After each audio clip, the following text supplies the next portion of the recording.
Hello, hi mabuhay! Good day everyone! We are Group 3 and we are excited to present our activity on the teaching profession. Our team members are Kyle Daryl Balderas, Kimberly Macalinaw, Naomi Ibon Perez, Adrian Tejano, and me, Rainier Bench Igot. This project has been a journey of discovery, allowing us to delve into the world of educators and gain a deeper understanding of their dedication, challenges, and rewards. We have interviewed teachers with varying years of experience, both in public and private schools, to capture the diverse realities of this vital profession. Through their stories, we've learned about passion and drives them, the obstacles they face, and the profound impact they have on the lives of their students. We believe that understanding the world of teaching is essential for appreciating the vital role educators play in shaping our future. So, join us as we explore the complexities of the teaching profession, and let's celebrate the incredible work that teachers do every day. So let's start. First one is the public school. The new teacher, Mr. Jefferson Abiniente, nagtuturo siya sa Paradahan Elementary School. May 11 buwan sa kanyang pagtuturo. The first question is sa kanyang motivation or why did he choose this profession, kung saan sabi niya na hindi talaga teaching ang una niyang pangarap. Siya ay nag-BSIT pero hindi siya masaya. Dahil alam po natin na kapag ang isang profession ay hindi po natin napifeel ang fulfillment or yung kasiyahan, is hindi po natin ito nabibigyan o hindi po natin nabibigay ang ating best, and alam po natin na sa huli ang pagsisisi, kung saan naging way to kay Sir Jefferson na mag-iba ng kurso, kung saan pinili niya ang education, kung saan naging masaya siya sa kanyang pag-aaral sa edukasyon, kung saan dito niya na-feel ang kanyang passion, and dito niya nahanap yung passion niya, and dito siya naging masaya. And the next question, yung kanyang essential attributes, kung saan kailangan ng matinding pasensya sa pagtuturo, kung saan sinabi niya rito na isa ka lang guro pero marami kang estudyante. Masasabi po natin na ang pagiging isang guro na hindi lamang pagtuturo ang kanilang ginagawa, kundi magiging responsibilidad ka sa mga bagay-bagay.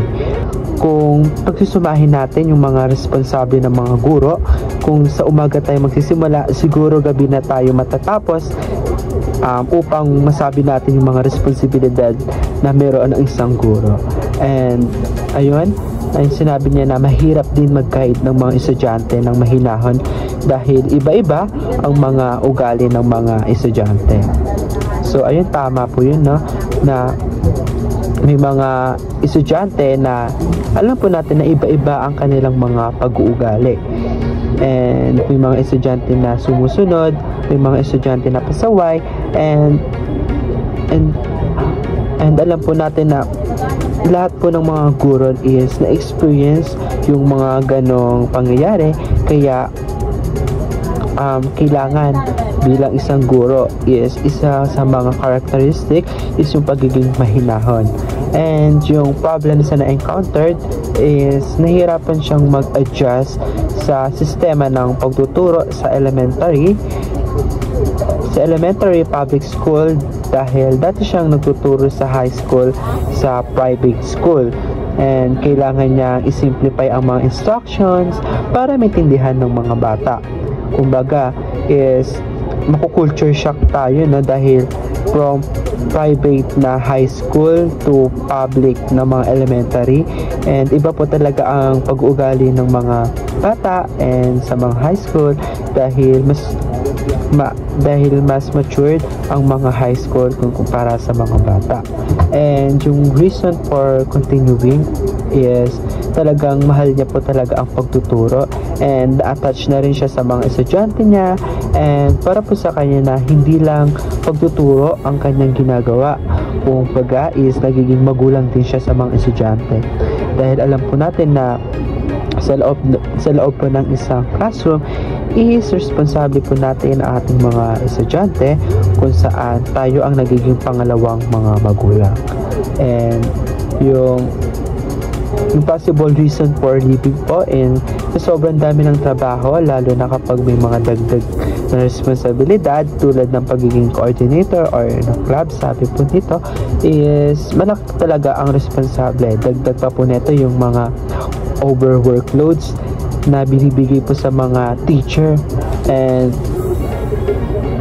and hindi sasapat yung mga kinikita or yung oras and yung kita ng pagiging isang guro.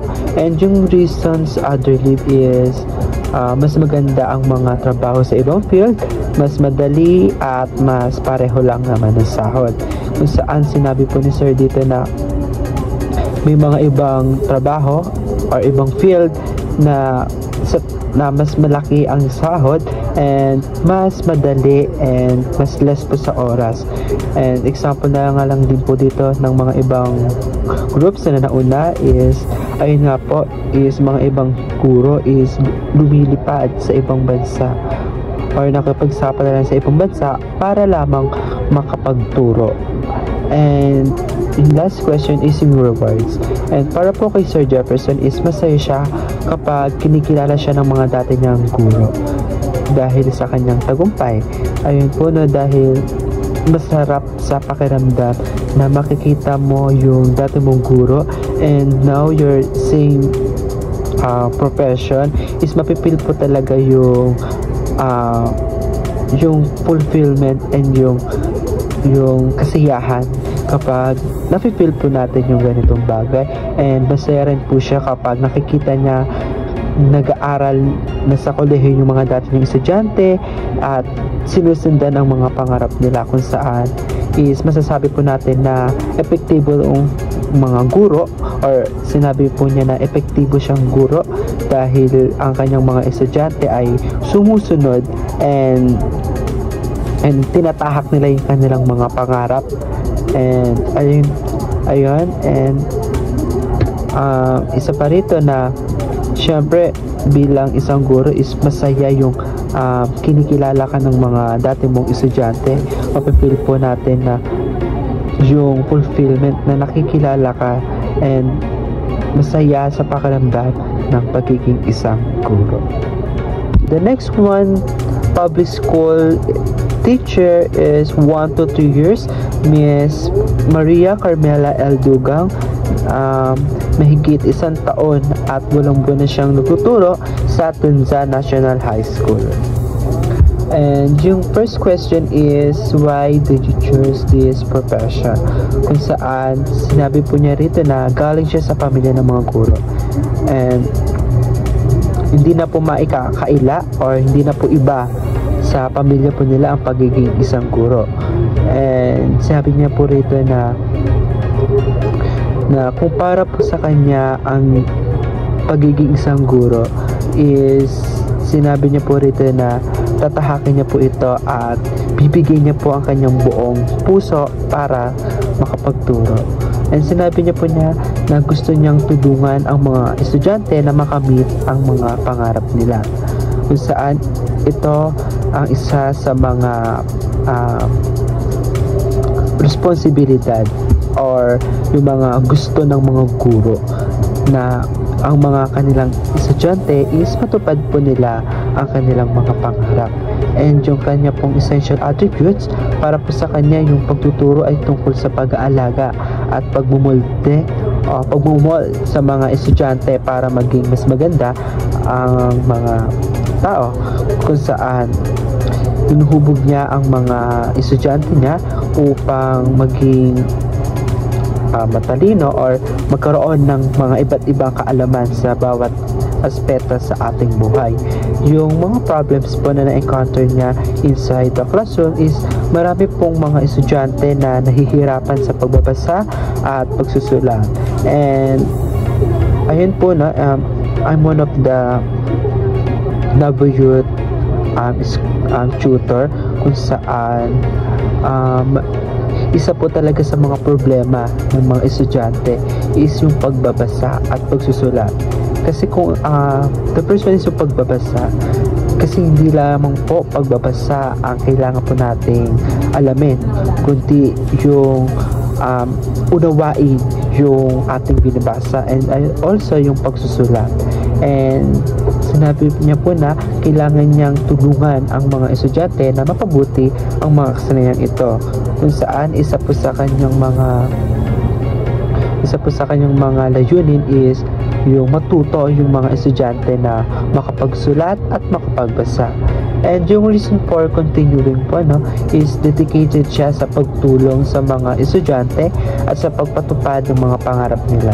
Ayun po, isa po talaga sa layunin po ni Ma'am Carmela is yung magkaroon po ng pangarap or matupad ang mga pangarap ng kanyang mga estudyante. Yung possible reason for leaving is yung sobrang dami po ng mga paperworks at yung mababang sahod ang mga dahilan kung bakit maaaring umalis yung mga guro sa kanilang profesyon. And same po sa past groups na ganito rin po yung na-encounter po sa kanilang na-interview ng mga guro is yung paperworks and mababa pong pasahod. And mahirap po talaga sa Pilipinas is yung mababang pasahod sa mga guro kung saan maraming mga guro sa Pilipinas. And ayun po, hindi po nila masyadong tinututukan yung sweldo ng mga guro. And yung recent others din po yung katulad ng mga karanasan niya sa sobrang dami ng mga paperworks at mababang pasahod, may mga dahilan siya kung bakit umalis yung mga ibang guro. May mga guro rin na naghahanap na mas magandang trabaho sa ibang bansa para sa mas mataas na sahod. Ayan.